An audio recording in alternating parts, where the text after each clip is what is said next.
All right, let's talk about progress on the engine bay. I have not done a very good job of taking videos, but I have taken some pictures, so I'll kind of put those up to show you the steps that we're using.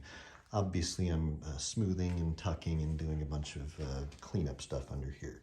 So first, we start by stripping it out, obviously, and then we weld up all of the holes, any depressions, anything like that. You can see the passenger and the driver's side there. Next, we use some filler. I'm using a Platinum Plus 3M product right now for filler.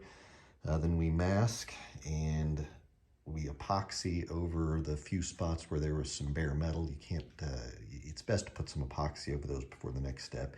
And then I use a product called Slick Sand.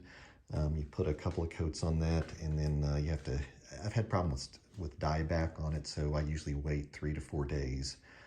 And then you sand that down, and then some more over-reduced epoxy to use as a sealer, and then base clear finally. And so now we are back to working on it again. So some things that we're doing is, of course, changing the wiring around. You can see I removed all of the relays and everything used to be up here, and some other emission stuff. So I got rid of everything I don't need relay wise, and so I'm down to those 3 relays. And I kind of modified the holder for them to stick there. There'll be, the brake booster will go there. So it'll be behind that. And then the other wiring, this is the wiring on the driver's side is actually completed, so there won't be anything up there. So the rest of the wiring, or the stuff that has to go toward the front anyway, we've put under the fender well here, if you can see it. We'll put some little holders there to hold everything in place.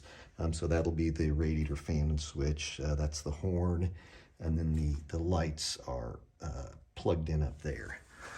So that's the plan over here. I'm getting ready to put the booster and master cylinder and all that kind of stuff. I've kind of tucked all the wiring back under there so you won't be able to see it. And then on the passenger side, we'll do a similar thing with the wiring. There's a hole that I've added right down there. I'll put a little grommet and then run the wire, and the engine, the ignition coil will go there as well. And those tanks are for that's the coolant overflow and washer tank. They don't have the lines running to them yet, but they will be all hidden anyway. So that's pretty much how it's going to look.